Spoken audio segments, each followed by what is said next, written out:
BRS party నుండి గౌతమ్ ప్రసాద్ గారు, BRS నాయకులు చెప్పండి.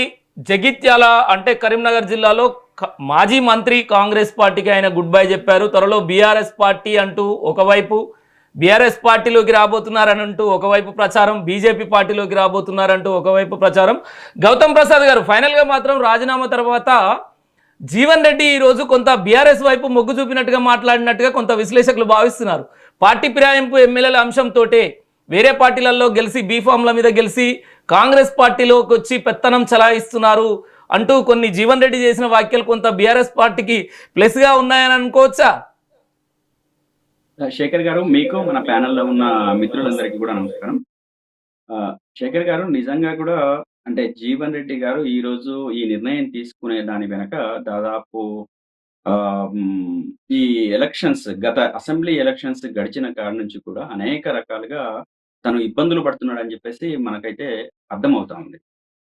అది ఎలక్షన్స్ జరుగుతున్న సందర్భంలో కావచ్చు, అయిన తర్వాత కావచ్చు, తనకు గాని, తన అనుచరులకు గాని ఎక్కడా కాంగ్రెస్ పార్టీ ప్రియారిటీ ఇవ్వకపోవడం అనేది ప్రధానంగా అనేక ఘటనలు మనకు కనబడతా ఉంది.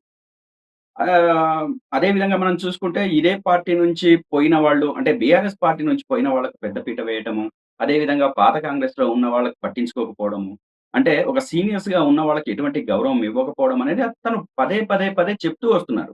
అంతేకాదు, అంటే కీలకమైన ఘట్టం ఇంకోటి ఏంటంటే తన ప్రధాన అనుచరుడైన గంగారెడ్డి అనుకుంటాను, సబ్జెక్ట్ కరెక్షన్. గంగారెడ్డి గారు చాలా దారుణంగా హత్య చేశారు. దారుణంగా హత్య చేసిన తర్వాత ఏ నాయకుడైనా ఆ పార్టీలో మనుగడ కొనసాగించాలని చెప్పేసి అనుకోరు. అంటే పార్టీ విభేదాలు ఉండొచ్చు, రాజకీయంగా కొన్ని తేడాలు ఉండొచ్చు, అంటే అంతర్గతంగా ఏదైనా కొన్ని విషయాల మీద కొన్ని భిన్నాభిప్రాయాలు ఉండొచ్చు విత్ ఇన్ ద పార్టీ.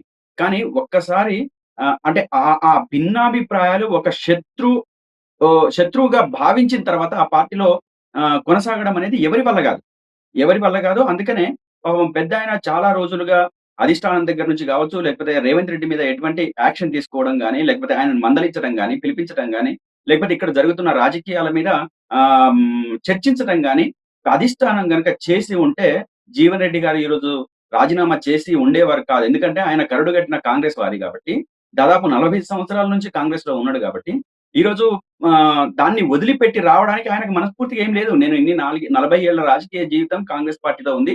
పార్టీని వీడటం కూడా నాకు చాలా బాధగా ఉంది అని చెప్పేసి చెప్తూనే, ఆయన అక్కడ అనుభవించిన వేదన, మనోవేదన అది మాటల్లో వర్ణించలేనిది. కాబట్టే ఇక తప్పని పరిస్థితులలో ఆ పార్టీని వీడే పరిస్థితికి తను నెట్టబడ్డాడు అనేదైతే నేను భావిస్తున్నాను.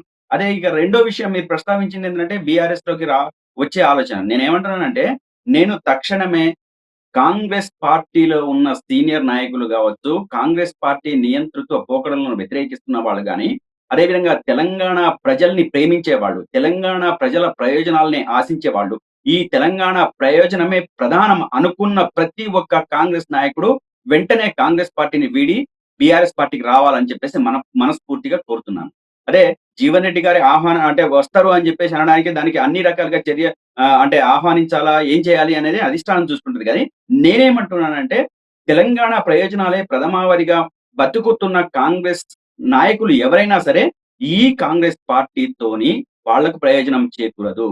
ఎక్కడికక్కడ ప్రజల పెడబొబ్బలు, ఎక్కడికక్కడ దుఃఖాలు, ఎక్కడికక్కడ కష్టాలు, ఎక్కడికక్కడ కన్నీళ్లు, ఇల్లు ధ్వంసమై, భూములు పోయి, రియల్ ఎస్టేట్ వ్యాపారంతో నష్టపోయి, అదే ఎన్ని రకాలుగా తీసుకోవాలి శేఖర్ గారు, ఎన్ని రకాలుగా తీసుకున్నా, ఎన్ని రకాలుగా చెప్పినా అది తక్కువే అవుతుంది.